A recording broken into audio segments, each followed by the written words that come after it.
வேதியல் ஞான சம்பந்தல் வாய் நவிற்றிய தமிழ் மாலை ஆதரித்து இசை கற்று வல்லார் சொல கேட்டு உகந்தவர் தம்மை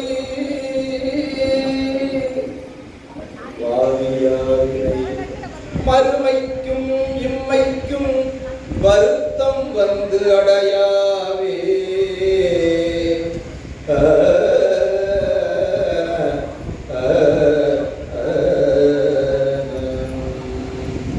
எல்லாம் வல்ல சிவபரம்பொருளுடைய தனிப்பெரும் கருணையினாலே என்னுடைய ஞான சத்குருனுடைய திருவடிகளை மனம் மொழி மெய்களால் திசை நோக்கி வணங்கிக் கொண்டு இந்த ஒரு நல்லதொரு நிகழ்ச்சியை நாம் எல்லோரும் இங்கே ஒரே ஒரு சுவாமிக்காக தான் நாம் எல்லோரும் இங்கே கூடியிருக்கிறோம். எங்களுடைய நெஞ்சுக்கு நெருக்கமான திருக்கைலாய பரம்பரை ஸ்ரீ கந்த பரம்பரை சூரியனார் கோவில் ஆதீன ஸ்ரீகாரிய அருட்குருநாதராக விளங்கக்கூடிய ஸ்ரீமத் சிவாகர் தேசிக சுவாமிகள் அடியேன் உங்களில் ஒருவராகத்தான் நான் இங்கே கலந்து கொள்கிறேன். சாமி எவ்வளவோ சொன்னாங்க, அது சொன்னதெல்லாம் அவர்களுடைய பெருமையை தான் நமக்கு காட்டுகிறது. அவர்களுக்கு என்னுடைய நல்வாழ்த்துக்களை தெரியப்படுத்தி கொண்டு அழகாபுரி ஆதீனம் போற்றுதலுக்குரிய பொன்னம்பல தேசிய சுவாமிகள் இங்கே எழுந்தருளி நமக்கெல்லாம் அருள் காட்சியை கொடுத்து கொண்டிருக்கிறார். துறையூரில் தான் நமது சிவாகர சுவாமி அவர்கள் பொன்னம்பல சுவாமிகளை அறிமுகப்படுத்தி வைத்தார்கள். அவர்களை பற்றின அந்த திருமணத்தை பற்றியும் நிறைய உயர்ந்த கருத்துக்களை அடியேனிடத்திலே சொல்லியிருக்கிறார்கள். அப்பேற்பட்ட சாமி இங்கே வருகிறது இந்த விழாவிலே கலந்து கொண்டது நமக்கெல்லாம் ஒரு திட்டுகளுக்கே நமக்கு ஒரு பெருமை சேர்த்திருக்கிறார்கள். சாமி சொன்னது மாதிரி உணவு இடைவேளையில் பேசுறது, உணவு நேரத்தில் பேசுறதுங்கிறது ரொம்ப கஷ்டமானது. அவங்களே நான் சொல்ல வேண்டியதை சொல்லிட்டாங்க. இந்த பேச்சாளர்கள்லாம் சொல்லுவாங்க, இந்த திருமண நிகழ்ச்சி கூப்பிட்டா திருமணம் நடந்துட்டு இவங்க பேசிட்டு இருப்பாங்க, யாருமே கேட்க மாட்டாங்க, அது ரொம்ப ஒரு கொலைக்கு சமானம் அப்படின்னு சொல்லுவாங்க. இருந்தாலும் ஒரு நல்ல விஷயம் சாமி அடியை உள்ளிட்டு எல்லாரும் சொல்றேன், செவிக்கு உணவு இல்லாத போது சிறிது வயிற்றுக்கும் ஈழப்படுத்த நம்ம வள்ளுவ பெருந்தையுடைய ஒரு திருவாக்கு. அதனால இன்ன வரைக்கும் நம்ம ஒரு இசையனும் இன்ப வெள்ளத்தில் அப்படியே நம்ம திளைத்திருந்தோம். பேரானந்தமா இருந்துச்சு. அதாவது இதுக்கு முன்னாடி வாரியார் சுவாமிகள், எங்களுடைய போற்றுதலுக்குரிய தருமபுர சாமிநாதர் ஐயா அவர்கள் வழியிலே எங்களுக்கு சிவாகர சுவாமி அவர்கள். இதற்கு முன்னாடி யாரு இதுக்கு பின்னாடி யார் வருவாங்களான்னு சிவனுக்கு தான் தெரியும். அதாவது சாமியல் இங்கே நிகழ்த்தக்கூடிய இந்த இசை பேருரையானது மரபு வழியில இருக்கு. முறையா படித்து ரொம்ப ஆழங்கால் பட்டு சொல்ற கருத்துக்களை நீங்க திருப்பி சொல்றீங்க. அது எனக்கு ரொம்ப கேட்க ரொம்ப பெரிய சந்தோஷமா இருக்கு. இப்படி எங்கேயாவது நிகழ்வு நடக்குமா அப்படிங்கிறது. யாமாமா பாடினாங்க, அப்படியே மரபொழிய எப்படி 2 கிலோ சவுக்கான்னு பேர் 16 அச்சரம். அதை பாடிட்டு உங்களை திருப்பி எப்படி எளிமையா பாட வைக்கலாம்னு பாட வைத்தார்கள். இது எங்கேயும் நடந்த மாதிரி தெரியல. உண்மையாவே தருமபுர ஐயா வாரியார் சுவாமி எல்லாம் கைலாயத்திலிருந்து உங்களை பார்த்து ரொம்ப சந்தோஷப்படுவாங்க. ஆனால் நீங்க எல்லாம் திருப்பி அதை சாமி சொல்றது திருப்பி சொல்லுகிறீர்கள். அது ஒரு பெரிய விஷயம். எந்த பாடல் பாடினாலும் இங்க பாருங்க, அந்த ஐயா எல்லாருமே தாளம் போட்டு அந்த பாடலை திருப்பி நீங்க சொல்லிக்கிட்டு இருக்கீங்க. அது என் போன்றவர்களுக்கு கேட்கறதுக்கு ரொம்ப பேரானந்தமா இருக்கு. எங்கேயும் இப்படி நடக்குமான்னு தெரியல. இன்னொன்று மகாகவி பாரதியாரும் அங்க இருந்து உங்களை எல்லாம் பார்த்து ஆசீர்வதிப்பார். ஏன்னா சேவபுர வேண்டுமெனில் திருவெல்லாம் தமிழ் முழக்கம் செழிக்க செய்யும் சொல்றாங்க. அப்பதான் நம்ம எங்க பார்த்தாலும் எங்கும் தமிழ் எதிலும் தமிழ்னு சொல்லணும். இன்னைக்கு வெறும் இயல் மட்டும் இல்லாம இசையோடு சாமி நமக்கு இசையோடு யார் சொல்லுவா, அது மட்டுமல்ல மரபா பாடுறாங்க. அதை கேட்டு நீங்க இன்புறுகிறீர்கள். இப்படி ஒரு திருக்கூட்டத்தை எங்கேயும் பார்க்க முடியாது. உதாரணத்துக்கு திருவாவடுதுறை ராஜரத்ன பிள்ளை அவர்கள், நாதஸ்வர சக்கரவர்த்தி அவர்களுடைய மாமா மதுரை பொன்னுசாமி பிள்ளை அவர்கள் எல்லாம் ராஜரத்ன பிள்ளையை ஒரு ஜனரஞ்சமா எல்லாரையும் கட்டி போடுற மாதிரி மாதிரி வாசிப்பார். அந்த அவங்க மாமா பொன்னிச்சாமி பிள்ளையவங்க மரபுகள் வாசிப்பாங்க. சாமியெல்லாம் 2 கிலச்சவுக்கு போட்டு பாடின மாதிரி அந்த மாதிரி அந்த காலத்து மரபுப்படி வாசிப்பாங்க. அதை கேட்டு ரசிகர்கள் நம்ம நாட்டில் இருந்திருக்காங்க. மரபா வாசிக்கிறத கேட்டு இப்புற்று ஒரு கச்சேரினா ரொம்ப ஒரு 2-4 மணி நேரம் நடக்கும். உணவு இடைவெளி விட்டுருவாங்க. அதுக்கப்புறம் வந்து அப்புறம் தொடங்குவாங்க. ஒரு ராகத்தை 2-3 நாளெல்லாம் வாசிச்சிருக்காங்க.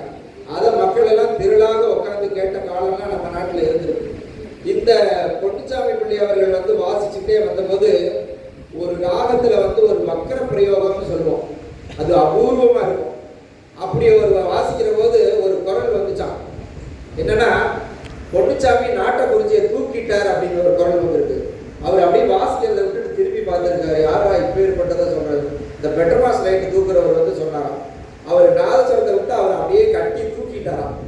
நீ என்ன ரசிகர், நீ எப்பேற்பட்ட நீ பெட்ரமாஸ் தூக்குறவங்க. அந்த நுணுக்கத்தை சொல்லணும்னா பல ஆண்டுகள் வந்து இசையிலேயே ஊறி போய் கேட்டு கேட்டு பாடி பாடி வந்தவர்களால தான் அதை சொல்ல முடியும். ஆனா அந்த பெட்ரமாஸ் லைட் தூக்குற ஒரு பெரிய மகான் அவர் வந்து சொல்லியிருக்கார். அது மாதிரி நீங்க எல்லாருமே சாமி பாட்டை திரும்பி நீங்க சொல்ற போது ஒவ்வொருத்தரும் எனக்கு ஒரு பெரிய மகானா தான் தெரியும். இந்த தமிழ் பணியை யார் செய்வார்கள் எனக்கு ரொம்ப பெரிய பூரிப்பாகவும் சந்தோஷமாகவும் இருக்கிறது. அதனால உங்கள் அனைவருக்கும் என்னுடைய நல்வாழ்த்துக்களை நான் தெரியப்படுத்திக் கொள்கிறேன். ஏன்னா மரபு வழியில பாடி மரபு வழியில சொல்றது, ஒரு திருமுறையை சொல்லி ஒரு திருக்கூட்டத்தை கூட்டுறதுங்கிறது ரொம்ப பெரிய விஷயம். அதனால சாமி சொன்னாங்க, சிறு பிள்ளையில இருந்து ஏதோ கொஞ்சம் பேர் வந்து கேட்பாங்க. வீதியெல்லாம் பாடிட்டு பெரிய ஓதுவாமூர்த்தி எல்லாம் பாடிட்டு வருவாங்க.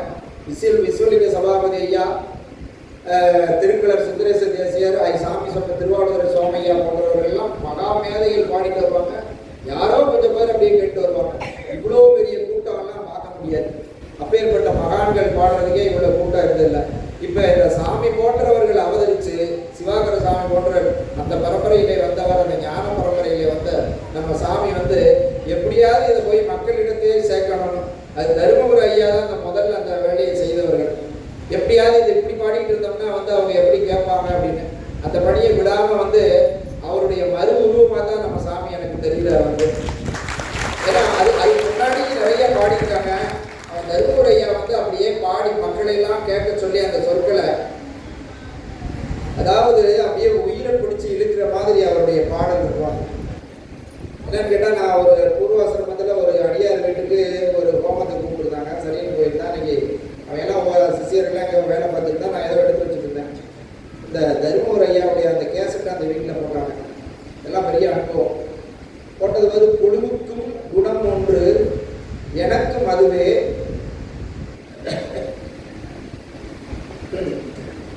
இது இப்ப சொன்னாலும் தொண்டை அடைக்குது. நாவுக்கரசருடைய பாடல். குழுவுக்கும் குணம் ஒன்று எனக்கும் அதுவே, எனக்கு உள்ள பொல்லாக்கு அதற்கு இல்லை அப்படின்னு அவர் பாடிப்பார். அந்த சொல்லும் அந்த இசையும் எனக்கு கொஞ்ச நேரத்துல ஏதோ அப்படியே தட ஆரம்பிச்சேன். எங்க இருக்குன்னே தெரியல. ஒரு ஒரு பாடல் வந்து நம்மளுக்கு ஒரு யோக நிலையை ஏற்படுத்துதுன்னா எப்படி பாருங்க, நம்ம எப்படி பாடிப்பாரு பாருங்க. அதுக்கப்புறம் நம்ம சாமியருடைய இதுதான் நான் கேட்கிறேன். வந்து மித்தவர்கள்லாம் இருப்பார்கள், சாமி வந்து இப்படி அருகில இருந்து கேட்கிற வாய்ப்பு இல்லை. இன்னைக்கு சாமியுடைய நிகழ்ச்சி இங்க நம்ம திண்டுக்கல்ல ஏற்பட்டு அப்புறம் நிறைய நிகழ்வுக்கு சாமி வந்து கூப்பிடுறாங்க.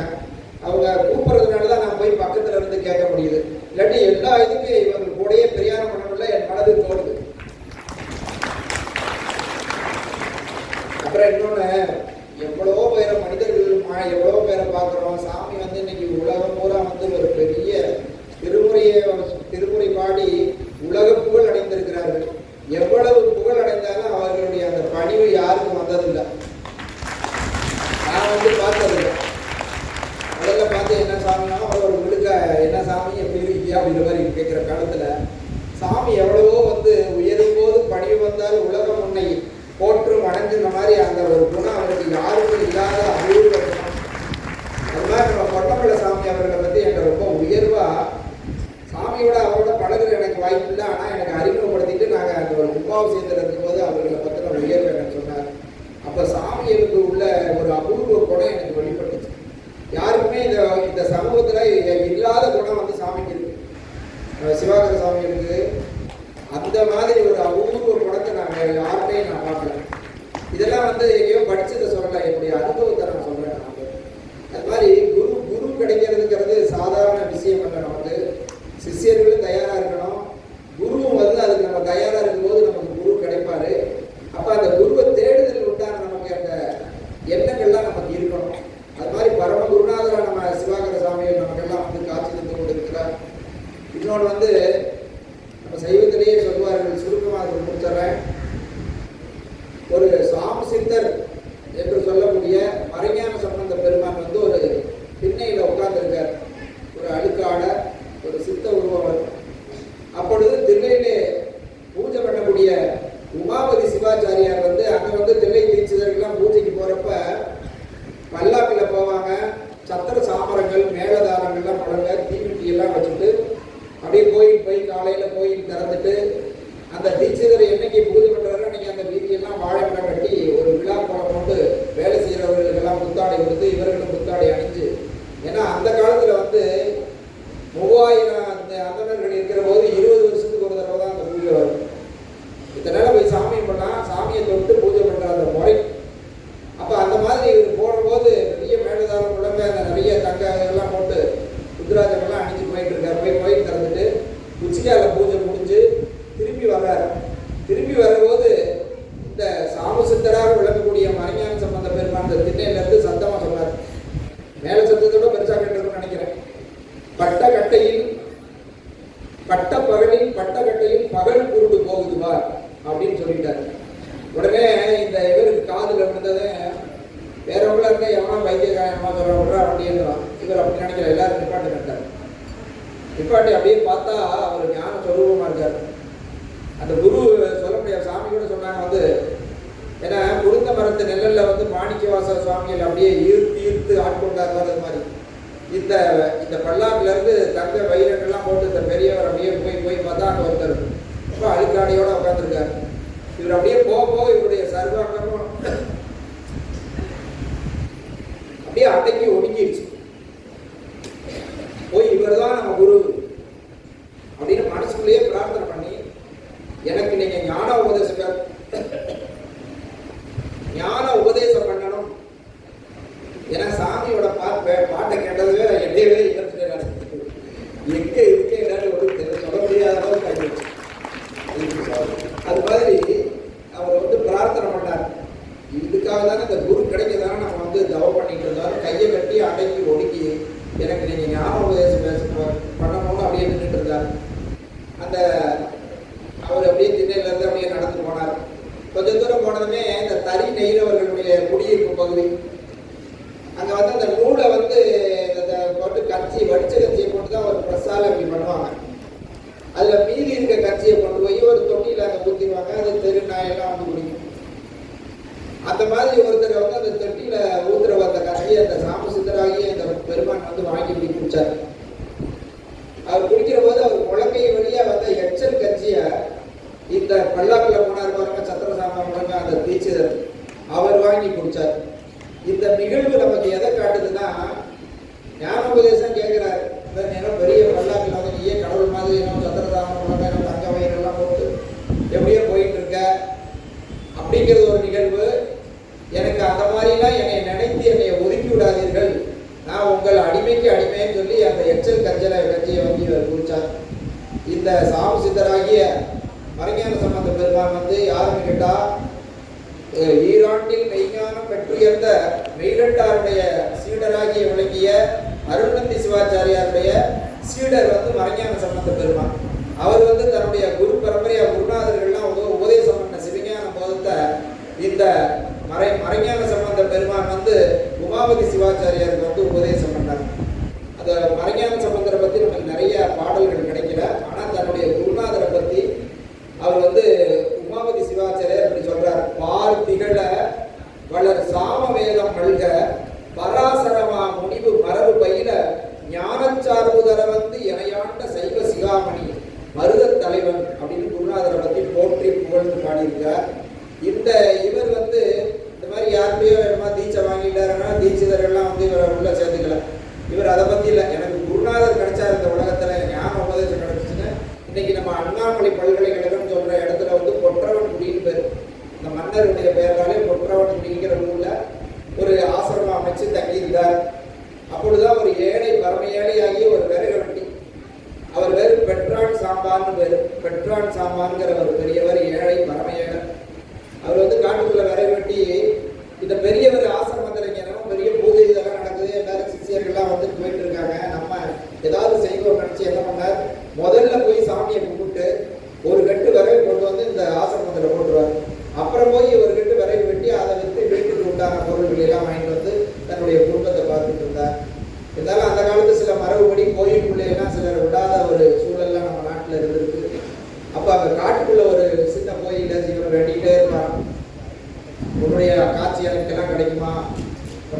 பார்க்க முடியுமா அப்படின்னு வேண்டிட்டு இருக்குவார். அவர் பக்குவாத்மா, நீட்டி மொழிக்கு சொல்ல சுருக்கமாக சொல்கிறேன். அந்த பக்குவாத்மாவுக்கு இறைவன் வந்து தன் கைப்பட ஒரு ஓலையை எழுதி அசரீரியா சொல்லி இதை அந்த மடத்தில் இருக்கிற பெரியவர்கிட்ட கொடுத்துட்டு அசரீரி சொல்லிட்டு இவர் அந்த ஓலையை கொண்டுட்டு ஒடியாந்தார். வந்து வாசனம் வெளியில இருந்து கொடுத்தாரு, இதை போய் சாமிகிட்ட கொடுத்துருக்காங்க. ஒருத்தர் கொண்டு வந்து உமாவதி சிவாச்சாரியார் தான் வாங்கி பார்க்குறாரு.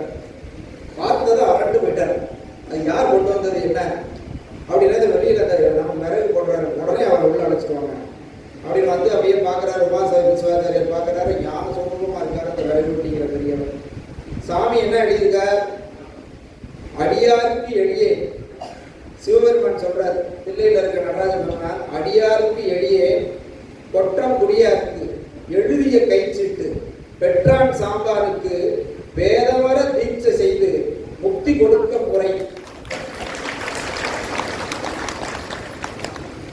என சிவபெருமான் எழுதி செய்த 4 பாடல்கள் நமக்கு கிடைச்சிருக்கு. மதிமணி குடிசை மாடக்கூடல் பானபத்திரருக்காக எழுந்தது, நக்கீரரோட வாதாட வந்து கல்விக்காக பாடினது, ஒப்புதே வாழ்க்கை அஞ்சரை தும்பி காமம் செவ்வாது கண்டது மொழிங்கிற பாடல். அப்புறம் இந்த பெற்றான் சாம்பாருக்காக எழுதிய இந்த அடியாருக்கு எளியங்கிற சிவபெருமானே எழுதிய பாடல் இன்ன வரைக்கும் நம்ம காப்பாற்றிட்டு இந்த வரலாறுலாம் நம்ம சொல்லிட்டு இருக்கோம். உடனே இந்த சிவாகம முறைப்படி சமய தீட்சை, விசேஷ தீட்சை, நிர்வாண தீட்சை, ஆச்சார அபிஷேகம் 4 படிநிலைகள் நமக்கு இருக்கிறது. அதிலே 3ஆவதாக விளம்பரம். இந்த 2 தீட்சையும் வந்து நான் எல்லா இடத்துலையும் சொன்னேன், நம்ம பிரியமா போய் கேட்கணும். எனக்கு சமய தீட்சை பண்ணி அருட்டான விபூதி எல்லாம் பூசணும். 2வது விசேஷ தீட்சை பண்ணி சிவபூஜை பண்ணி எனக்கு சிவபூஜை சொல்லித்தாங்க, கை நேரம் வந்து சிவபூஜை பண்ணணும் அப்படின்னு சாமி சொன்னாங்க. மண்பொருத்தி வாழ்ந்தவருக்கும் ஆதித்த வேண்டி இருக்கணும். அந்த உடைய ஒரு பூஜையை நம்ம கொடுக்குற போது குருநாதர் தான் சொல்லுவார், என் கண்பொருந்த போதற்கும் கைவிடறான் கடைவேனேன்னு சொல்லி நம்ம பூஜையை வாங்கி ஆசையோட செய்யணும். இந்த 2 பூஜை 2 தீட்சையும் கேட்டு வாங்கணும். 3ஆவதாக விடக்கூடிய நிர்வாண தீட்சையும் ஆச்சார அபிஷேகம் சொல்லக்கூடிய இந்த 2ஐயும் அந்த குருநாதர் வந்து சிஷியருடைய பக்குவத்தை பார்த்துட்டு, பரவாயில்லடா அவனுக்கு ஒரு நாளைக்கு நான் வந்து நிர்வாண தீட்சை பண்ணி ஆச்சார அபிஷேகம் பண்ணலான்னு இருக்கேன். இந்த நடவடிக்கையெல்லாம் நம்மளுடைய நடவடிக்கை நம்மளுடைய குருநாதருக்கும் சிவனுக்கும் தான் தெரியும். அந்த போது எப்படி இருந்தான், இப்போ எப்படி இருக்கான், இனிமேல் எப்படி இருப்பான், வெளியில குருநாதர் சொல்ல மாட்டாரு. ஆனா 1000 சிஷியர்கள் இருந்தாங்க, அவங்க எல்லாரும் எப்படி வந்து குருநாதருக்கு தெரியும். இந்த 2 தீட்சையும் வந்து குருநாதராடே எனக்கு ஒரு நாளைக்கு நான் பண்ணி வைக்கலான்னு இருக்கேன் வாய்நாத சொல்லணும். அந்த வகையில முக்தி கொடுக்க முறைன்னு சிவனே சொன்னதுக்கு அப்புறம் இவர் அந்த சிவாகம முறைப்படி இந்த நிர்வாண தீட்சையில சத்திய நிர்வாணம், அசத்திய நிர்வாணம் இருக்கு. இந்த சத்திய நிர்வாணங்கிற அந்த உபதேசத்தை நம்ம காதுல கேட்ட மாத்திரத்துல நம்ம உடலை விட்டு உயிர் சிவன்கிட்ட போய் சேர்ந்துடும். அது அசத்திய நிர்வாணத்தை இப்போ எல்லாருக்கும் செஞ்சு வைத்துட்டு இருக்க நம்ம உடல்ல கொஞ்சம் காலம், எவ்வளவு காலம் நமக்கு கர்மாக்கள் இருக்க கொடுத்து வச்சிருக்கோ அது வரைக்கும் இருந்த அப்புறம் சிவனுடைய சேர்ந்து இவர் அந்த முதல் முறை தீட்சையை அந்த விரைவட்டியாக விளங்கக்கூடிய அந்த பெரியவருக்கு உபதேசம் பண்ணார். உடனே அவர் உயிர் அவர் உடலில் விட்டு சாமி கண்டுபிடிச்சு அவன் மனைவிக்கு தகவல் சொல்லி விட்டவன் என்னமோ வேறு கீழே உள்ளவர் கீழ்த்தாதிகார விரைகிற அந்த மரத்தில் என்னமோ என் கணவரை என்னமோ பண்ணிவிட்டாங்க. ராஜாட்ட போய் புகழ் போயிடுச்சு. அப்போ மகாராஜாக்கெல்லாம் வந்து இந்த மாதிரி முனிவர்கள் பெரியவர்களை அரசவை கூட்டு விசாரிக்க பண்ணாங்க. 20 பட்டாதிபதி நம்மளே போயிடணும், ஏன்னா வழக்கு நம்ம வந்திருக்குன்னு இந்த ராஜா வந்து மந்திரிகள் கூட சொல்ல இவங்கெல்லாம் சத்திர சாப்பாட்டோட வர்றாரு.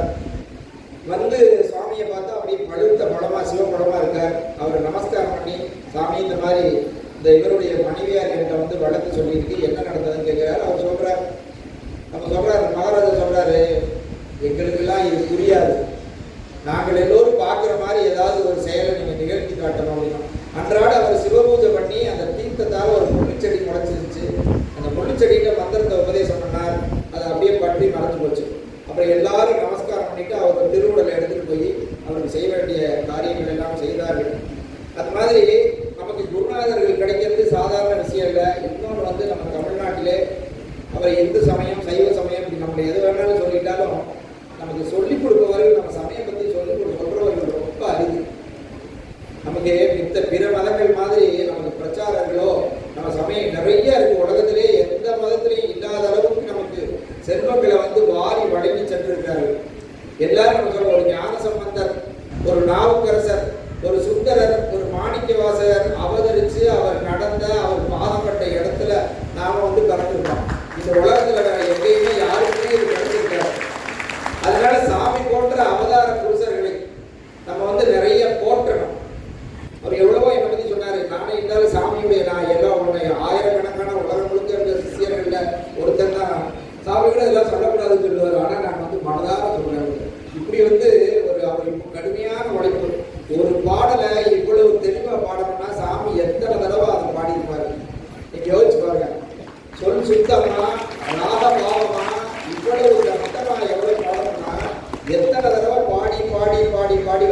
நம்ம மத்தியில் பாடுறதுக்கு இல்லை பாட பாட ராகம்வாங்க. ஆனால் எவ்வளவு காலம் அவர் பாடிட்டு இருந்தாலும் அதுக்கு முன்னாடி அவர் திருவுள்ளத்தில் சின்ன வயசுலேருந்து ஏதோ ஒன்று இருந்திருக்கும். எப்பயுமே எல்லாம் வந்து திடீர்னு வந்துட போவதில்லை. கருவிலே திருவுடையவர்கள் தான், அதில் ஒன்றும் சந்தேகம் இல்லை. கருவுற்ற நாள் முதலாக உன் பாதமே காண்பதற்கு சொன்ன மாதிரி சாமியை ரொம்ப காலமாக நான் பார்த்துட்டு இருக்கேன். எந்த விதமான மாறுதலும் இல்லை. அவருடைய உயர்வு என்றென்றைக்கு வந்து எல்லா பக்கமும் போயிட்டா இருக்கு. அவர் ஞானம் வைராக்கியம் எல்லாம் பெற்று அவருடைய அருளாட்சி காலமானது ரொம்ப சிறப்பாக இருக்க வேண்டும் என்று நான் இறைவனை பிரார்த்தனை பண்ணிக்கிறேன். நம்ம சாமி வந்து பொன்னம்பல சாமி சாதாரண இல்லை. குபாசேந்திர சாமிகிட்ட பேசிட்டு இருக்கும்போது அவர் பழையமான சிவாகர சாமி இவ்வளவு உயர்வு அவங்க சொன்னார். அதனால அந்த சுவாமிகளுக்கும் என்னுடைய நல்வாழ்த்துக்களை நான் தெரியப்படுத்திக் கொள்கிறேன். உங்கள் அனைவரையும் அந்த 8 மாதத்து தூக்கினவர் இசை மாமையாரே இருந்தாங்க. அவர் தான் எனக்கு நினைவு வருது. ஒவ்வொரு ரொம்ப மரபா பாடுற போது நீங்க வாங்கி பாடுறீங்க, ரசிக்கிறீங்க. நீங்க ரசிகர்களே ரொம்ப தலை சிறந்த எங்கேயோ போயிட்டீங்க. நீங்க உங்களை ஒவ்வொருத்தரையும் தனித்தனியா நான் வந்து வாழ்த்து என்னுடைய உரையை நான் நிறைவு செய்திருக்கிறேன். நீங்கள் அனைவரும் எல்லா விதமான நலமும் பலமும் பெற்று இன்புற்று இருக்க வேண்டும் என்று என்னுடைய ஆன்மார்த்த மூர்த்தியாகிய செந்தமிழ் சொக்கநாதருடைய திருவடிகளை மனமொழி கைகளால் வணங்கி உங்கள் அனைவரையும் ஆசீர்வதித்து என் உரையை நிறைவு செய்து கொள்கிறேன். இன்னொன்று சொல்லணும் என்னன்னு கேட்டா, இதை ரொம்ப அருப்பாடு விட்டு அதான் நான் பேசுற போது தலைமையா இருக்கிறவங்களே சமயத்தில் சொல்லாமல் கொண்டு போனாங்க. நம்ம வந்து கடவுளை பத்தி தானே நம்ம சொல்ல போறோம் அப்படின்னு நினைச்சிட்டு இருக்க அடியார்களே நம்ம சொல்லாம போறோம். அதனால முத்து எங்களுடைய சொத்து இந்த மாதிரி முத்ததான் வந்து சாமி வந்து தேர்ந்தெடுத்தார். முத்தோடு சேர்ந்த அந்த அடியார்கள் எல்லாரும் முத்துங்கிறதே ரொம்ப ஒரு சிறந்ததான். முத்தன்ன வெண்ணகையா எல்லாம் வருது இல்லை, அது மாதிரி அவர் ரொம்ப ரொம்ப பாடுபட்டு அது மாதிரி நம்ம சிவபுர அடியார்களாக விளங்கக்கூடிய எங்களது நமது பின்னாடி அமர்ந்திருக்கக்கூடிய அருட்செல்வர் ரவீந்திரன் அவர்கள், குணசீலன் மற்றும் அது சிவசுப்பிரமணியன் மற்றும் எங்களுடைய திருமுறை செல்வம் பிரபாகரன் சொல்லுங்க அவங்களெல்லாம் சொல்லணும். அவங்களெல்லாம் அதுக்கப்புறம் நம்ம சிவபெருமான் மாதிரி நம்ம சாமி வருகிறதுக்காக இப்படி வந்து அந்த ஒரு சதாவளியும் ஒரு ருத்ராட்சத்தையும் வந்து பார்க்கறது நமக்கு பெரிய புண்ணியம். அந்த மாதிரி அரும்பாடுபட்டு இந்த நிகழ்வை வந்து நிகழ்த்தி இருக்கிறார்கள். ரொம்ப சிரத்தை எடுத்து, ஏன்னா இது சாமியுடைய ஒரு நிகழ்வா இருக்கு, சிவாகர சாமியுடைய நிகழ்வு. இதுக்கு ரொம்ப பல்வேறு இடங்களில் வந்து ஆதரவு தெரிவித்திருங்க. நமது கணேசமூர்த்தி அவர்கள் வந்திருக்காங்க. எல்லாத்துக்குமே நமது சைவ பெருமக்கள் பேரவைக்கு பத்திரிகையை கொடுத்தோம். நம்ம பேரவை தலைவர் நல்லதம்பி உள்ளிட்ட அனைவரும் இங்கே வருவதற்கு எல்லாத்துக்கு மேலே எங்களுடைய சிந்து கொஞ்ச நாளாவே அவர் சிங்கு வந்து 40 வருஷம் ஆதாங்க நம்ம திண்டுக்கலுக்கு. ஜம்முக்கான ஏதாவது விற்கிற கடை வச்சிருக்கார். அருமையா தமிழ் பேசுறார், மிக பக்திமானாக இருக்கிறார். அப்புறம் நம்ம ஆறுமுகம், நம்ம சைவ பெருமக்கள் ஆறுமுகம், இவனை எனக்கு தெரிகிறவங்களெல்லாம் சொல்லிடுறேன், தெரியாதவர்கள்லாம் வெளியூர்காரங்களாம் கோவிச்சுக்கிறீங்க. உங்களை அனைவரும் முத்தோட இருந்து தோல் கொடுத்த பல அடியார்கள் இங்க. அது மட்டுமல்ல, முத்து இந்த நிகழ்ச்சியில எத்தனை தடவை வேணாலும் 1000 தடவை இல்லை, 1,00,000 10,000 தடவை சொன்னாலும் இந்த நிகழ்வுல கூடியிருக்க சாமி உள்ளிட்ட எல்லாரும் சிவாகர சுவாமியாருக்காக வந்ததுதான். சிவாகர சாமிங்கிற ஒரு குருவி கொடுத்த முன்னுக்கு தான் நம்ம எல்லோரும் கூடியிருக்கோம். அது அவர் நிகழ்ச்சியை கேட்ட மாத்திரத்துல, அவர் நிகழ்ச்சி இங்க பண்றாருன்னு கேட்ட மாத்திரத்திலே நம்ம திருக்கையிலே அந்த மாதிரி கையில எல்லாம் போயிட்டு வந்தா ரேணுகா அம்மா, எங்களுடைய சிவசுப்பிரமணிய ராஜன், ரவீந்திரன், எங்களுடைய கோபாலகிருஷ்ணன், பர்னிச்சர் வச்சிருக்க கோபாலகிருஷ்ணன் உள்ளிட்டவர்கள் மிகுந்த ஒரு நிதியை கொடுத்து இந்த நிகழ்ச்சி நல்லா நடக்கணும்னு அவர்களுக்கு பெருவுதவி செய்திருக்கிறார்கள். அவர்களுக்கு நமது நல்வாழ்த்துக்களை தெரியப்படுத்திக் கொள்கிறோம். தெய்வீகம் வளர்க, சிவனருள் ஓங்குக. நம்ம சாமியுடைய கொஞ்சம் சிறிது நம்ம பொன்னம்பல சாமி ஒரு அவதாரம். நீங்க அவர்கிட்ட செவிப்படுத்தி கேட்கணும், அவரை கேட்டு